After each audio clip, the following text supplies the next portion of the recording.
உலகங்கள் யாவும் உன் அரசாங்கமே,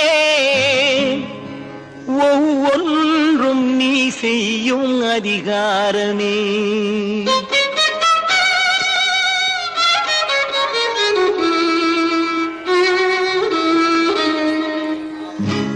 உலகங்கள் யாவும் உன் அரசாங்கமே, உலகங்கள் யாவும் உன் அரசாங்கமே, ஒவ்வொன்றும் நீ செய்யும் அதிகாரமே, ஒவ்வொன்றும் நீ செய்யும் அதிகாரமே. நிதி வேண்டும் ஏழைக்கு, மதி வேண்டும் பிள்ளைக்கு, நியாயங்கள் தான் வேண்டும் எல்லோருக்கும். நிதி வேண்டும் ஏழைக்கு, மதி வேண்டும் பிள்ளைக்கு, நியாயங்கள் தான் வேண்டும் எல்லோருக்கும். உலகங்கள் யாவும் உன் அரசாங்கமே, உலகங்கள் யாவும் உன் அரசாங்கமே, ஒவ்வொன்றும் நீ செய்யும் அதிகாரமே, உந்தன் அதிகாரமே.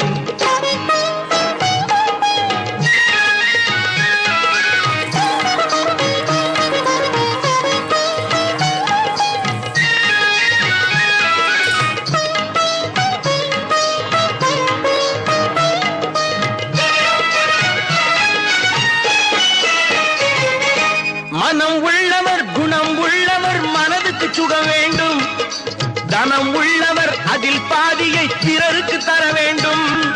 மனம் உள்ளவர் குணம் உள்ளவர் மனதுக்கு சுகம் வேண்டும், தனம் உள்ளவர் அதில் பாதியை பிறருக்கு தர வேண்டும். ஆரெங்கும் நீர் விட்டு ஊரெங்கும் சோரிட்டு, ஆரெங்கும் நீர் விட்டு ஊரெங்கும் சோரிட்டு, பாரெங்கும் நலம் காண வரம் வேண்டுமே, பாரெங்கும் நலம் காண வரம் வேண்டுமே, உந்தன் வரம் வேண்டுமே. உலகங்கள் லோகவீரம் மகாபூஜ்யம் சர்வரக்ஷாகரம் விபும் பார்வதி ஹிருதயானந்தம் சாஸ்தாரம் பிரணமாம்யஹம்.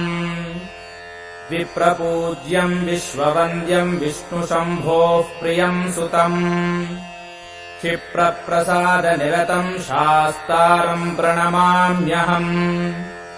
मत्तमातङ्गगमनम् कारुण्यामृतपूरितम् सर्वविघ्नहरम् देवम् शास्तारम् प्रणमाम्यहम्. अस्मत्कुलेश्वरम् देवम् अस्मत्शत्रुविनाशनम् अस्मदिष्टप्रदातारम् शास्तारम् प्रणमाम्यहम्. पाण्ड्येशवंशतिलकम् केरळे केलिविग्रहम् आर्तत्राणपरम् देवम् शास्तारम् प्रणमाम्यहम्. भूतनाथ सदानन्द सर्वभूतदयापर रक्ष रक्ष महाबाहो शास्त्रे तुभ्यम् नमो नमः. अन्यथा शरणम् नास्ति त्वमेव शरणम् मम, तस्मात् कारुण्यभावेन रक्ष माम् शबरीश्वर. करचरणकृतम् वा कायजम् कर्मजम् वा श्रवणनयनजम् वा मानसम् वा अपराधम् विहितम् अविहितम् वा सर्वमेतत् क्षमस्व. जय जय करुणाब्धे हे धर्मशास्त्र नमस्ते. ॐ शिवपुत्राय नमः. ॐ महातेजसे नमः. ॐ शिवकार्यधुरन्धराय नमः. ॐ शिवप्रदाय नमः. ॐ शिवज्ञानिने नमः. ॐ शैवधर्मसुरक्षिताय नमः. ॐ शङ्खधारिणे नमः. ॐ सुराध्यक्षाय नमः. ॐ चन्द्रमौळये नमः. ॐ सुरोत्तमाय नमः. ॐ कामेशाय नमः. ॐ कामतेजस्विने नमः. ॐ कामादिफलसंयुताय नमः. ॐ कल्याणाय नमः. ॐ कोमलाङ्गाय नमः.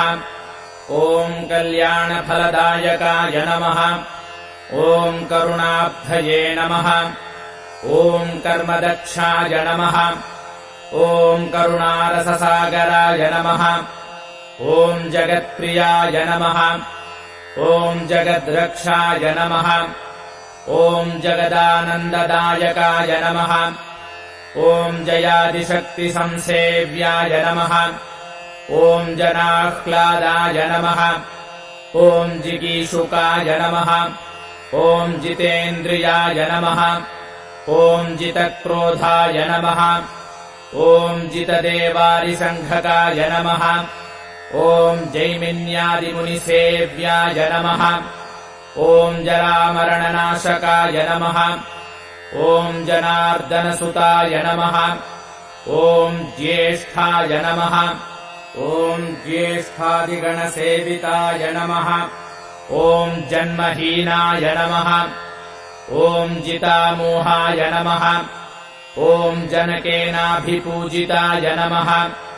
ॐ परमेष्ठिने नमः। ॐ पशुपतये नमः।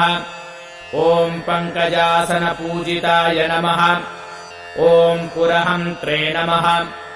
ॐ पुरत्रात्रे नमः। ॐ परमैश्वर्यदायकाय नमः। ॐ पवनादिसुरैः सेव्याय नमः। ॐ पञ्चब्रह्मपरायणाय नमः। ॐ पार्वतीतनयाय नमः। ॐ ब्रह्मणे नमः। ॐ परानन्दाय नमः। ॐ परात्पराय नमः। ॐ ब्रह्मिष्ठाय नमः। ॐ ज्ञाननिरताय नमः। ॐ गुणागुणनिरूपकाय नमः। ॐ गुणाध्यक्षाय नमः। ॐ गुणनिधये नमः। ॐ गोपालेनाभिपूजिताय नमः। ॐ गोरक्षकाय नमः। ॐ गोधनाय नमः। ॐ गजारूढाय नमः। ॐ गजप्रियाय नमः। ॐ गजग्रीवाय नमः। ॐ गजस्कन्धाय नमः। ॐ गभस्तये नमः। ॐ गोपतये नमः। ॐ प्रभवे नमः। ॐ ग्रामपालाय नमः। ॐ गजाध्यक्षाय नमः। ॐ दिग्गजेनाभिपूजिताय नमः। ॐ गणाध्यक्षाय नमः। ॐ गणपतये नमः। ॐ गवाम्पतये नमः। ॐ अहर्पतये नमः। ॐ जटाधराय नमः। ॐ जलनिभाय नमः। ॐ जैमिन्यैरभिपूजिताय नमः। ॐ जलन्धरनिहन्त्रे नमः। ॐ शोणाक्षाय नमः। ॐ शोणवाससाय नमः। ॐ सुराधिपाय नमः। ॐ शोकहन्त्रे नमः। ॐ शोभाक्षाय नमः। ॐ सूर्यतेजसाय नमः।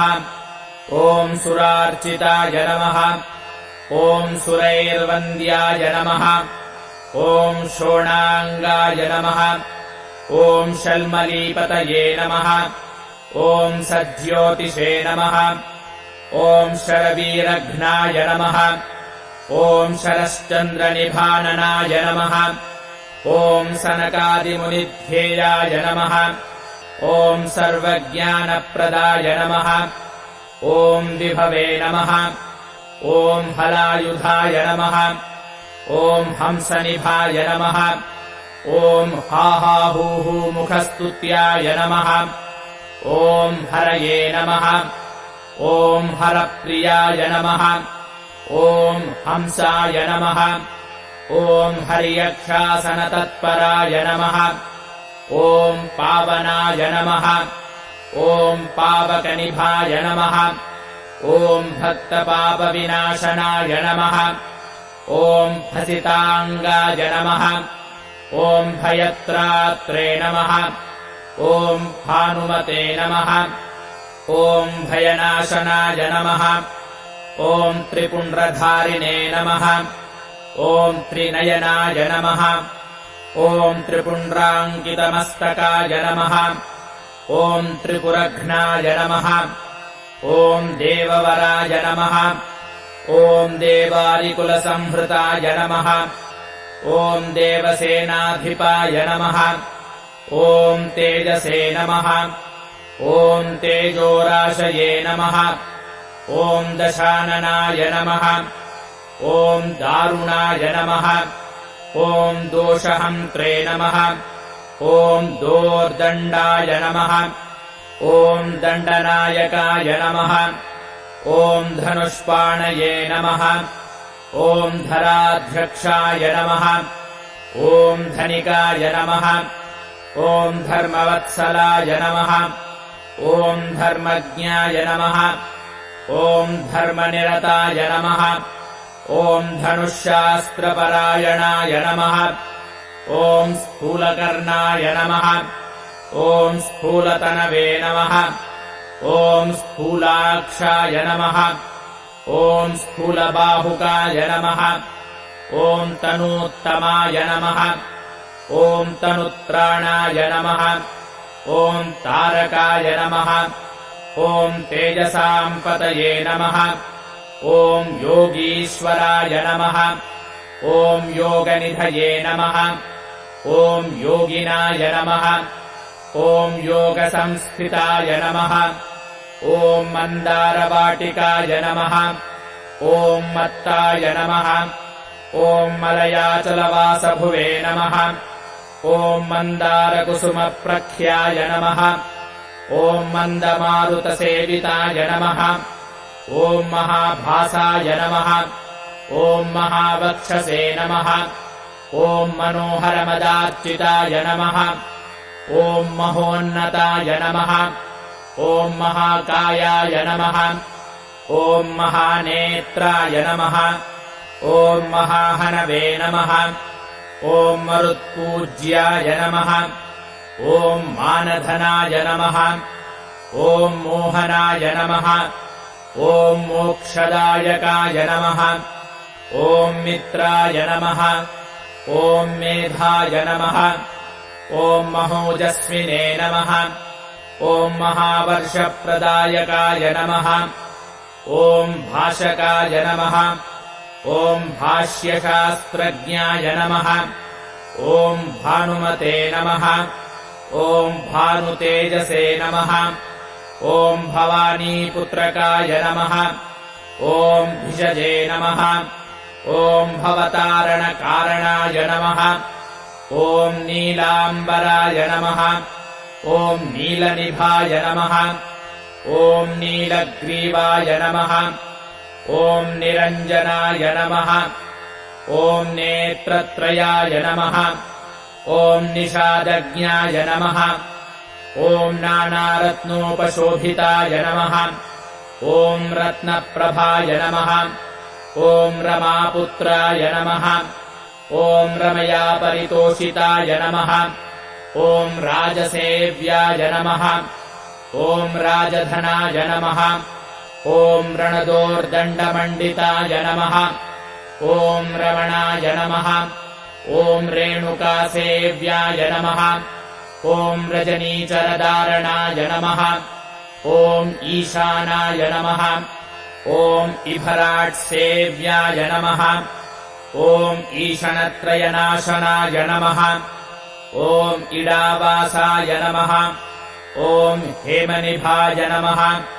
ॐ हैमप्राकारशोभिताय नमः। ॐ हरिहरात्मजाय नमः। ॐ हंसाय नमः। ॐ हयग्रीवाय नमः। ॐ हयप्रियाय नमः।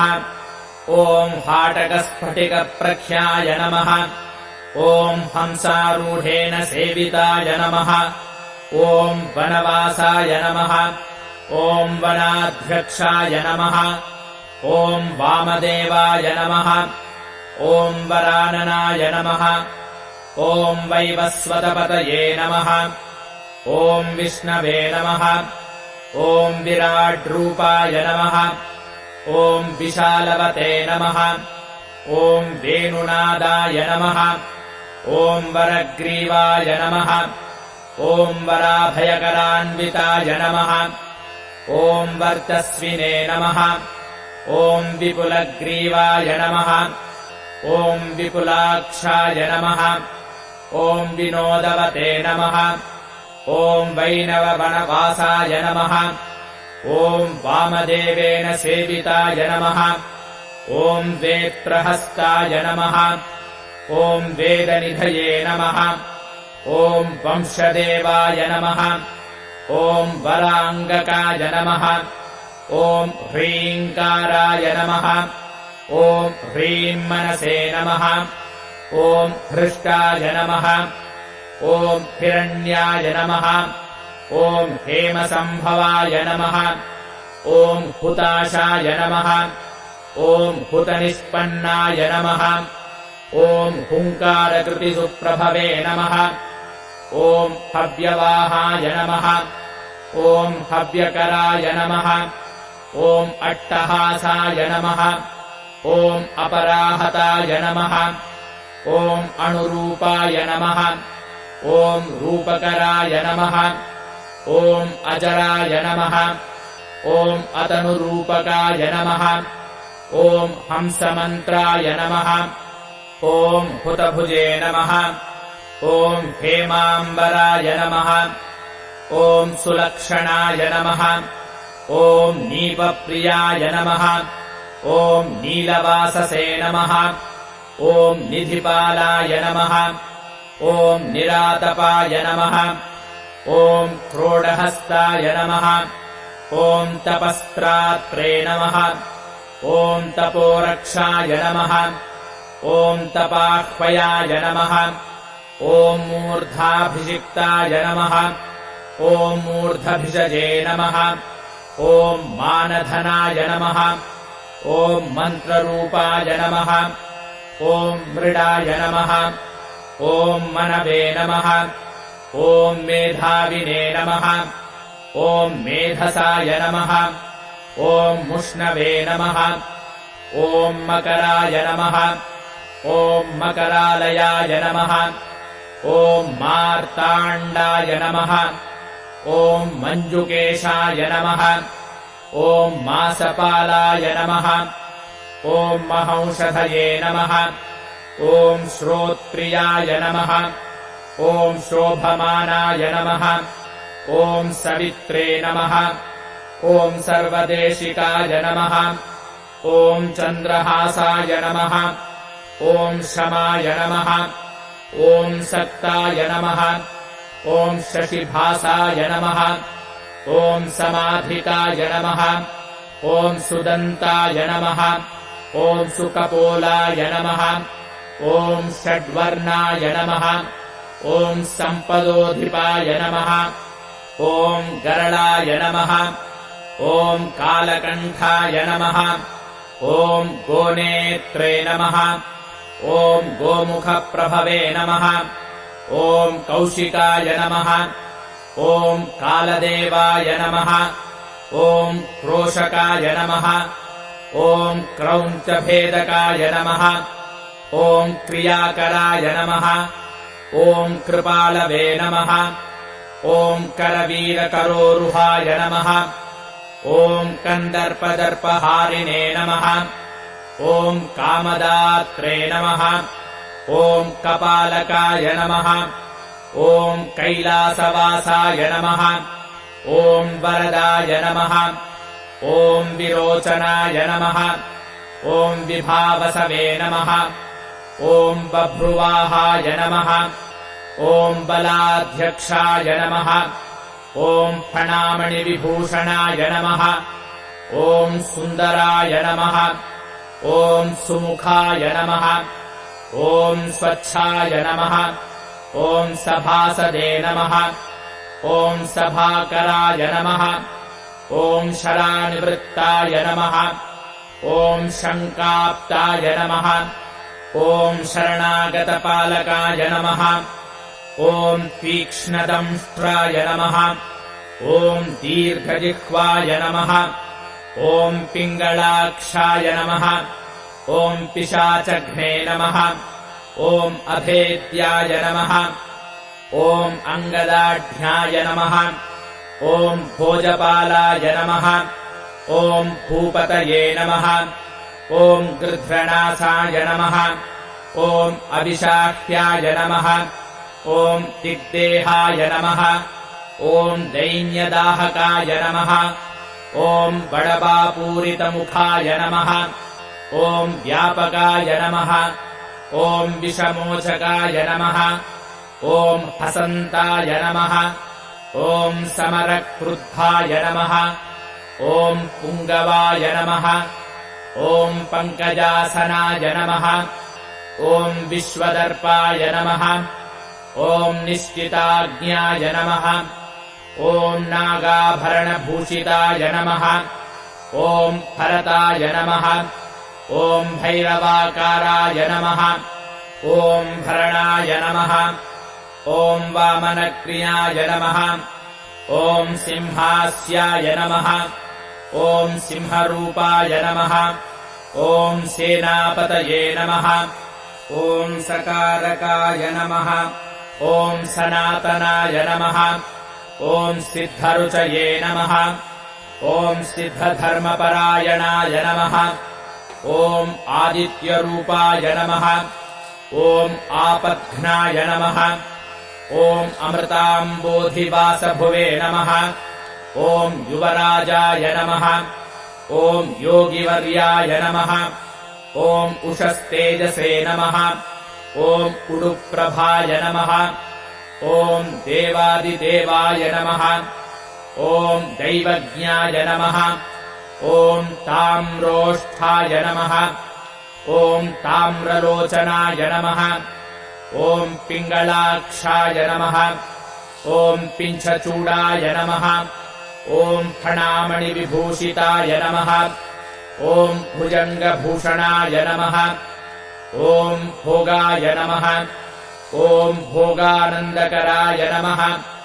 ॐ अभयाय नमः ॐ पञ्चहस्तेन सम्पूज्याय नमः ॐ पञ्चबाणेन सेविताय नमः ॐ भवाय नमः ॐ शर्वाय नमः ॐ भानुमयाय नमः ॐ प्राजापत्यस्वरूपकाय नमः ॐ स्वच्छन्दाय नमः ॐ छन्दःशास्त्रज्ञाय नमः ॐ दान्ताय नमः ॐ देवमनुप्रभवे नमः ॐ दशभुजे नमः ॐ दलाध्यक्षाय नमः ॐ दानवानाम् विनाशनाय नमः ॐ सहस्राक्षाय नमः ॐ शतनिष्पन्नाय नमः ॐ शतानन्दाय नमः ॐ समागमाय नमः ॐ गरुडाद्रिवासाय नमः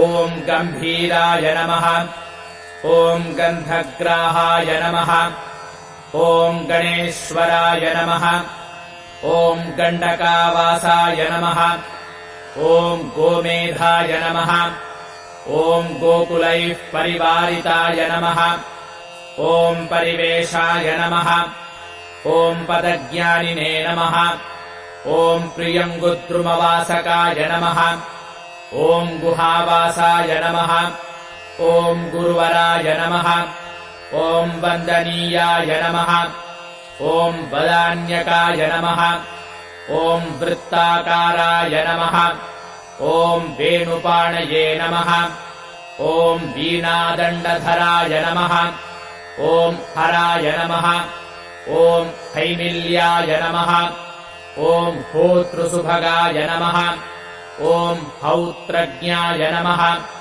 ॐ ओजसाम्पत्ये नमः ॐ पवमानाय नमः ॐ प्रजातन्तुप्रदाय नमः ॐ दण्डविनाशनाय नमः ॐ निमील्याय नमः ॐ निमिषार्धज्ञाय नमः ॐ निमिषाकारकारणाय नमः ॐ लिगुडाभाय नमः ॐ लीडाकाराय नमः ॐ लक्ष्मीवन्द्याय नमः ॐ वरप्रभवे नमः ॐ इडाज्ञाय नमः ॐ पिङ्गळावासाय नमः ॐ सुषुम्नामध्यसम्भवाय नमः ॐ भिक्षाटनाय नमः ॐ भीमवर्चसे नमः ॐ वरकीर्तये नमः ॐ सभेश्वराय नमः। ॐ वाचातीताय नमः। ॐ वरनिधये नमः। ॐ परिवेत्रे नमः। ॐ प्रमाणकाय नमः। ॐ अप्रमेयाय नमः। ॐ अनिरुद्धाय नमः। ॐ अनन्तादित्यवर्चसाय नमः। ॐ वेषप्रियाय नमः। ॐ विषग्राहाय नमः। ॐ वरदानकरोत्तमाय नमः। ॐ विपिनाय नमः। ॐ वेदसाराय नमः। ॐ वेदान्तैः परितोषिताय नमः। ॐ वक्रागमाय नमः। ॐ वक्रवाचाय नमः। ॐ बलदात्रे नमः। ॐ विमानवते नमः। ॐ वज्रकान्ताय नमः। ॐ वंशवराय नमः। ॐ वटुरक्षाविशारदाय नमः। ॐ वप्रक्रीडाय नमः। ॐ विप्रपूज्याय नमः। ॐ वेलाराशये नमः। ॐ चलालकाय नमः। ॐ क्रोडास्याय नमः। ॐ क्रोडनेत्राय नमः। ॐ कोलाहलाय नमः। ॐ कपालभृते नमः। ॐ कञ्जरीटाय नमः। ॐ मञ्जुवाससे नमः। ॐ क्रियमाणाय नमः। ॐ क्रियाप्रदाय नमः। ॐ क्रीडानाथाय नमः।